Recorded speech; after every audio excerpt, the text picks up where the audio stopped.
Card King, here I come. Hello, music fans, music collectors, and all hobbyists. Welcome to the Card King Sports and Variety Show. I am your host, the Catman, Brian Cataquet, a.k.a. the Card King. We are live on ABC's KMET 1490 AM.com, your number one spot right here for news and talk on the West Coast. I thank everyone for tuning in this morning. On the telephone line, I welcome to the program from the famously 1980s pop band Wang Chung. We have with us music legend Nick Feldman. Nick, honor to have you. Thanks for being on. Oh, it's great to be here. It's great to be. It's kind of not morning for me. I'm in the UK. I'm in London right now, so it's a beautiful sunny day here in London, which is kind of unusual. But here I am. So there we go.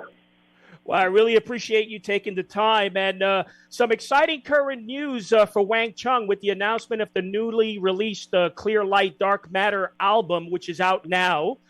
Plus, soon to be happening is the I Want My 80s tour beginning at the end of this month with Wang Chung and others. So, Nick, let's begin with the new album. Give us an overview or bio on what this album is all about. Well, basically, it's a kind of journey through Wang Chung's whole career, really.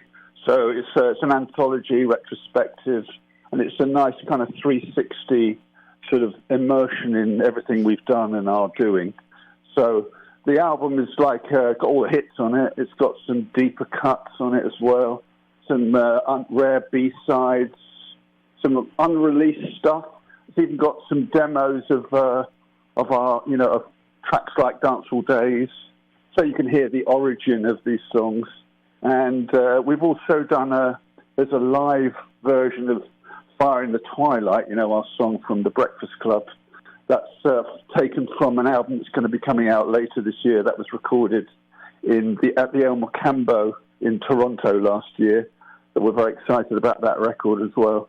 And it's also got a remix of, a dance remix of Everybody Have Fun Tonight by Eric Cupper, the celebrated remixer.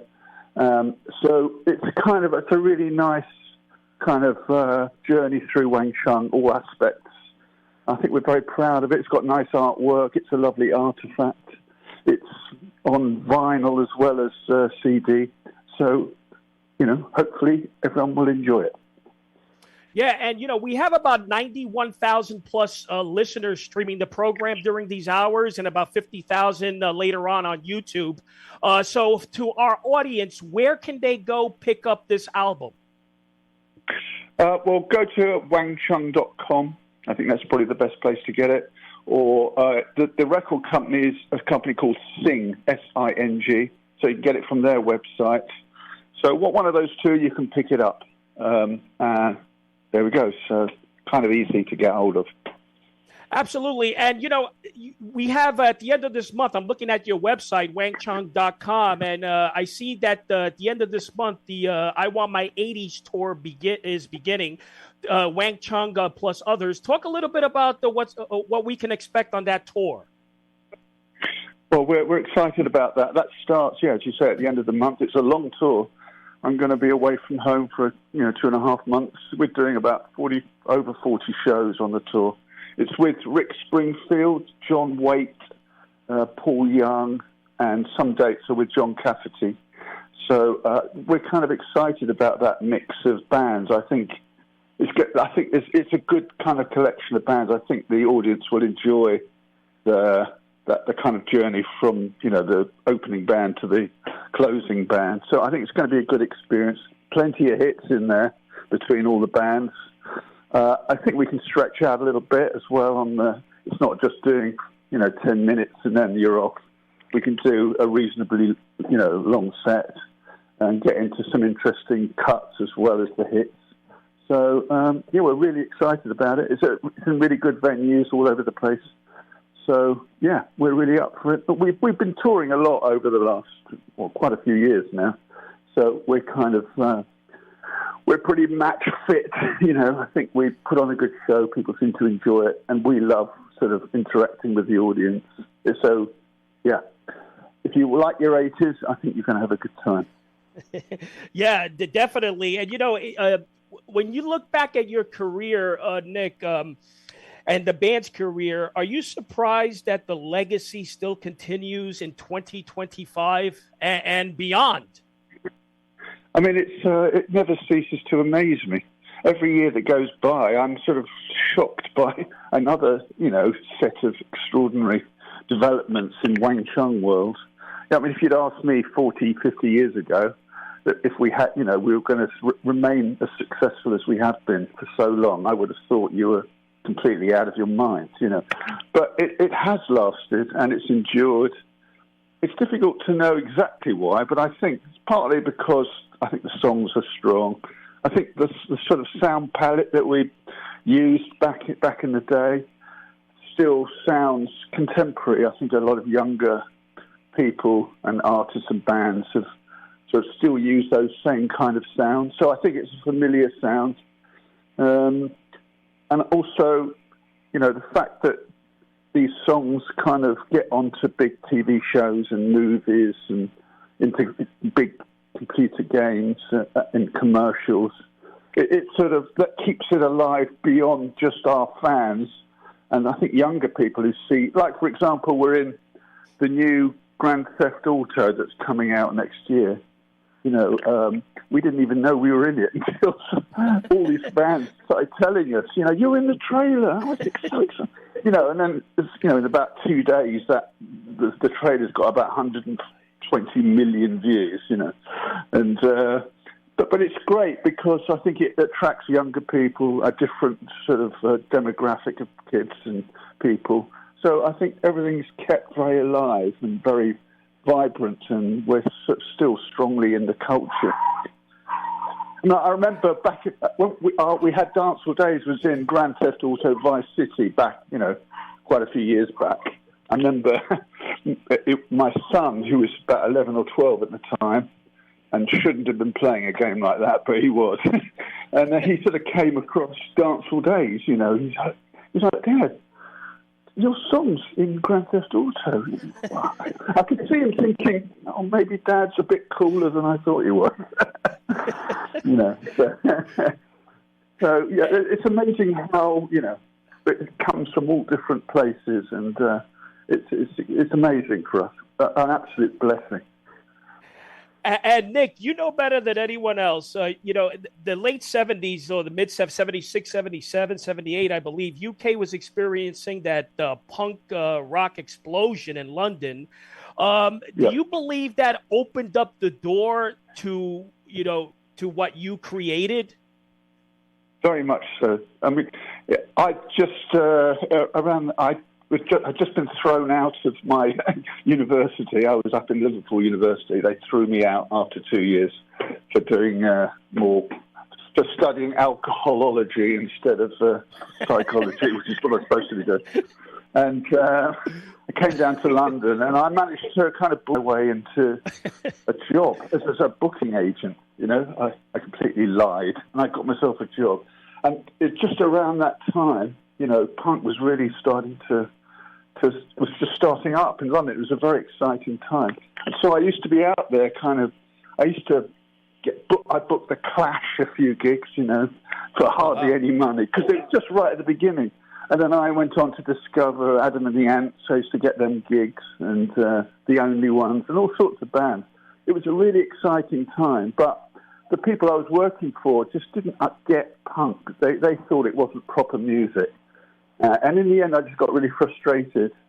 And this kind of do-it-yourself sort of spirit of punk, it was really inspiring. And I think it gave people like me this sense of, we can do it. We can do it ourselves, So that's when I put the, advert into Melody Maker and, decided to get a band together. And Jack answered my advert for the auditions that I held, and that's where we met. And I think he was similarly kind of vibed up by the spirit of possibility of punk at the time in London, and it seemed like a fresh time to try new things. So that's when we met, and that's the beginning of our very long association that's carried on till now. And Nick, in the late 70s, were you personally following what America was doing with the punk rock bands like the Ramones, etc.? Oh yeah, I mean, I went as soon as those bands came over here. I was seeing them. I went to see. Remember seeing the Ramones and the Talking Heads at the Roundhouse, which is a local, really good venue in London.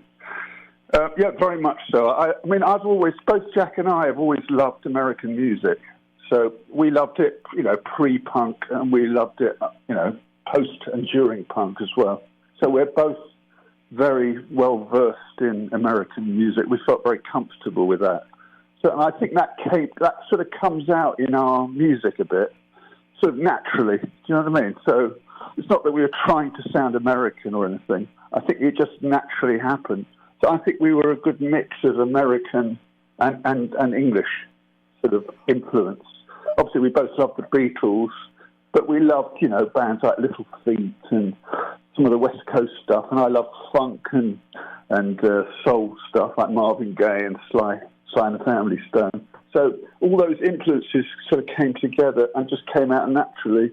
I think that's why American audiences could relate to Wang Chung quite well as UK ones. I think we're just lucky in that way. But again, we didn't sort of, we didn't sort of manufacture that or fake it. It was natural. Yeah, you also, you were big on Frank Zappa, Miles Davis, etc., a potpourri of artists. So you were well versed in all that type of genre. Yeah, I loved. Frank Zappa, I was completely obsessed with. I suppose I wanted to be Frank Zappa. Oh, is that right? Kind of, yeah. Or to have that sort of. I wanted Wang Chung to be like that, But I realised that wasn't something that wasn't my strength to be able to do something like that. But the spirit I certainly acquired, And yeah, Miles Davis. I mean, we heard not so long ago, a few years ago, we did the soundtrack to Live and Die in LA, and that's William Friedkin, the great director William Friedkin, who directed The Exorcist and The French Connection. He got us to do the whole soundtrack and score for that movie. And he was telling us that, and he was good friends with Miles Davis. God bless him now, he's no longer with us. Of course, neither of them are. But anyway, he told us that Miles Davis was a big fan of our score, of our soundtrack to Live and Die in LA. So you can imagine that's a great thrill to hear something like that. Because Miles doesn't he wasn't an easy person to please. So we're very proud of that one. And we're talking with Nick Feldman, legendary Nick Feldman of Wang Chung, who's with us this morning. And, you mentioned Jack Hughes, who's phenomenal, and he was on this program about a year ago. That tryout, now he auditioned for you, right? Is that how it worked? That's right, exactly. Now, yeah, so the minute... sorry, carry on. No, the minute he auditioned for you, did you have in your mind that this was the guy who's going to fit my band or the band? It was an absolute no-brainer, instant. I devised this quite complicated and quite difficult chord sequence on the guitar that I wanted all the applicants to be able to play. A lot of them couldn't get their heads around it at all, couldn't play it. Jack walked in, I showed it to him, and he just got it really quickly. And then, his playing was just right. And I could feel that we both kind of understood each other really well. I'd done these kind of rough demos. They're quite punk demos, but with really weird kind of sort of jazzy type chords almost. And that's what we were going to base the band around. And Jack told me that, that he really liked those demos. The fact that they weren't just straight ahead punk, but that they had a whole different harmonically unusual element to them. So I think we could connect, in that way. And then, over the years, he educated me on all sorts of stuff, and I educated him on all sorts of stuff, musically speaking. So I think the spectrum of stuff that we cover between us is pretty broad. but there's a really big sort of meeting place in the middle where we both share very similar musical passions. Now, the Wang Chung era, 77, and correct me if I'm wrong, 77 to 91, that's the Wang Chung era, right? Before the dismantle? I think it was more 1990 that we kind of called it a day for a while. So yeah, 1990, I think. Because that's when I got... we both did other projects from 1990 onwards for a while. We kind of split up for a while. So 1990, you split up. If you look back during those days, those years, did you have any other offers to join other bands? Well, my friend John Moss, who was the drummer with Culture Club, who were huge, you know, but he sort of left that band. I think they were on a kind of hiatus. I think he'd fallen out with Boy George, and you know, I was, you know, with Wang Chung, we'd kind of split up for a while. So, and John was like, "Why don't we?" I'd recorded this cover. That's right. I'd recorded a cover of the Thunderclap Newman song, "Something in the Air," and I played it to John. He was like, "Oh, that's great," you know, and he said, "I think just let's change the beat." So he changed the beat on it, and then we kind of put it out, and it started to really connect with, you know, with the dance. Or there was a kind of, it's called the Summer of Love Part 2 in the UK. It's when dance music was really kind of going through a new, you know, birth. And it sort of just caught hold on the underground, and it ended up getting, you know, NME Single of the Week. And that's funny because we kept our identities secret. We didn't want to talk about Culture Club or Wang Chung. We just wanted the record to speak for itself. And it became a really big, you know, underground hit. And that inspired us to, you know, move forward and make an album together, which was, so we were called Promised Land, and we signed to Epic in America, and we made an album, which I'm still very proud of. Unfortunately, that was exactly when Nirvana was sort of just taking off in the whole grunge scene, which I really liked. But, you know, the music we were making couldn't have been more different to that. So it was sort of wrong time, unfortunately. So we never properly got off the ground after that. But nonetheless, it was a really good experience working with John on this. And I think we should probably re-release it sometime because it still sounds relevant today, that record. Oh, that'd be wonderful. And, you know, you mentioned an important word there that caught my attention, identity, which will lead me to my next question. You know, during the early 80s, there were so many, you know, great bands, Men at Work, Naked Eyes, Thompson Twins, etc.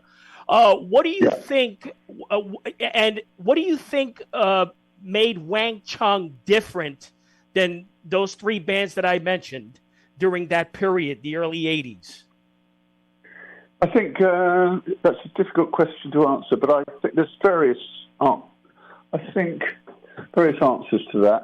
I think the first one is that both Jack and I are able to sort of operate in and appreciate quite a lot of different genres.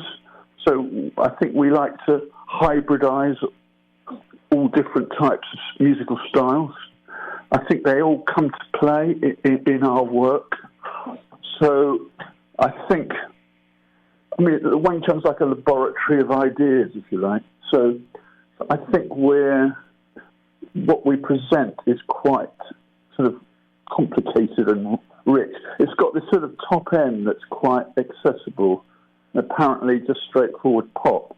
But actually, it isn't. If you drill down into what we do, it's quite complex and quite deep.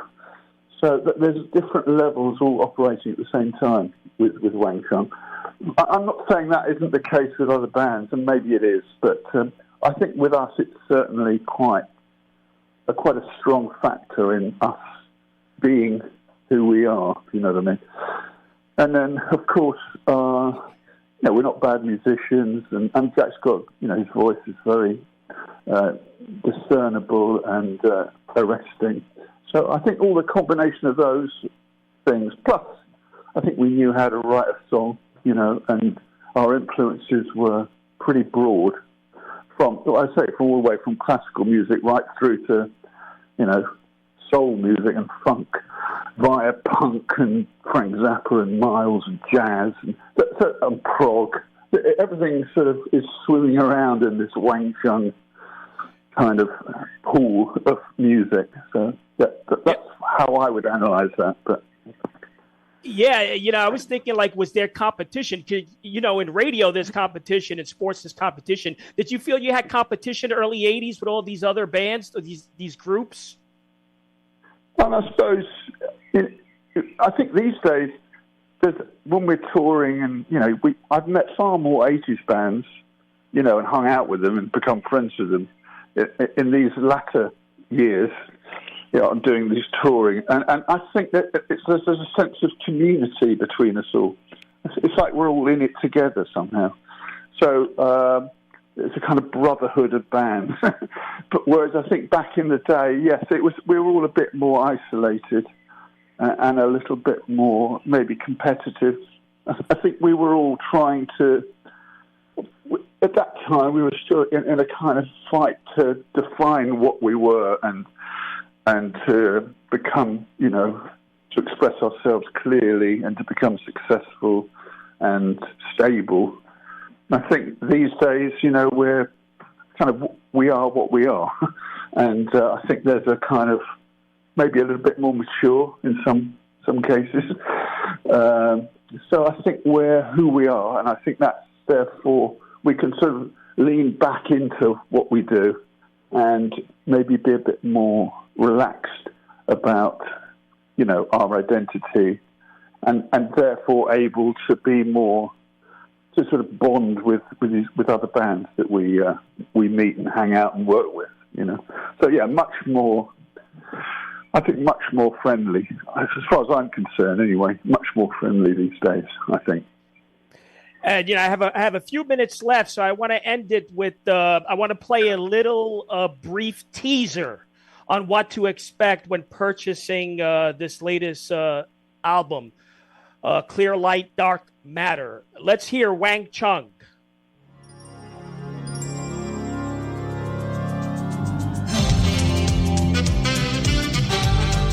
Dance all day long. Dance all days. Let's go, baby, come on. Let's go, baby, come on. Stop praying to a new God. Stop praying to a new God. They say the devil's got a new job.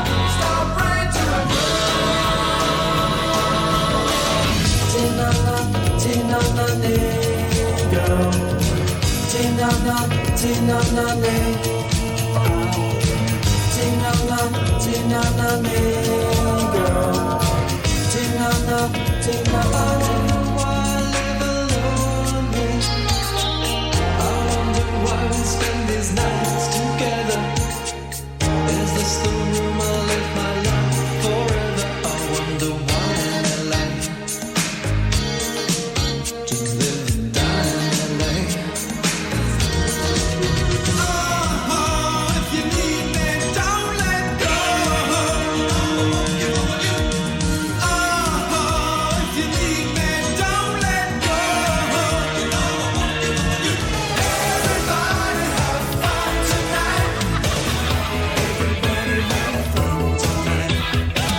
And you heard it here on KMET Radio. Wang Chung, Nick, just brilliant, phenomenal work. Really an honor to have you.